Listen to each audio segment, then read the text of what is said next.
Arun Vijay sir வந்து எ ஒரு பெரிய ஒரு ஒரு ரகசியத்த சொல்லாம இருக்காரு அவரு. அப்படியே இருக்காரு. எந்த சேஞ்சுமே இல்ல.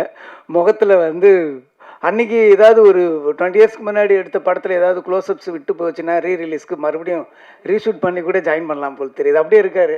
அந்த சீக்ரெட் என்னன்னு கொஞ்சம் சொன்னீங்கன்னா, நாங்களும் கொஞ்சம் கத்துக்குவோம். ரொம்ப நல்லா பண்ணியிருக்கீங்க சார். ஆக்ஷன்லாம் பிரமாதமா இருக்கு. சொல்லவே தேவையில்ல. அவர் வந்து ஆ எண்ணெய் எறிந்தாலுக்கு முன்னாடி வரைக்கும் ஒண்ணு இருந்தாரு. ஆஃப்டர் எண்ணெய் எறிந்தாலுக்கு பின்னால அவரோட வளர்ச்சி வேற மாரி இருக்கு. அவரோட ஸ்கிரிப்ட் சாய்ஸ் எல்லாமே ரொம்ப நல்லா இருக்கு. ரொம்ப கடினமான உழைப்பாளிங்கிறதுல சந்தேகமே கிடையாது. ஏன்னா, என்ட்ட ரொம்ப நாளைக்கு முன்னாடி ஒரு வீடியோ காமிச்சாரு.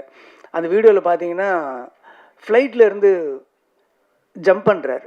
எப்ப போய் நம்ம கார்லேருந்து ஒழுங்கா இறங்கறதுக்கே கஷ்டப்படுறோம். நம்ம இவரு வந்து ஃப்ளைட்ல இருந்து அத போய் பிராக்டிஸ் பண்ணி வேற ஒரு கண்ட்ரில போய் பிராக்டிஸ் பண்ணி ரியலா இப்போ அத ரிலீஸ் பண்ண நம்மலாம் ஏஐன்னுவோம். அந்த அளவுக்கு அத நான் பார்த்தது ஒரு 15 இயர்ஸ்க்கு முன்னாடி பார்த்தேன்னு நெனைக்கிறேன். அந்த அளவுக்கு ஒரு ஒரு ஹார்ட் ஒர்க்கர். அவருக்கு வந்து சினிமாவுல இன்னும் நெறைய இடங்கள் காத்துட்டு இருக்கு. இன்னும் நெறைய வளரணுன்றது என்னோட மனப்பூர்வமான வேண்டுகோள், வாழ்த்துக்கள்.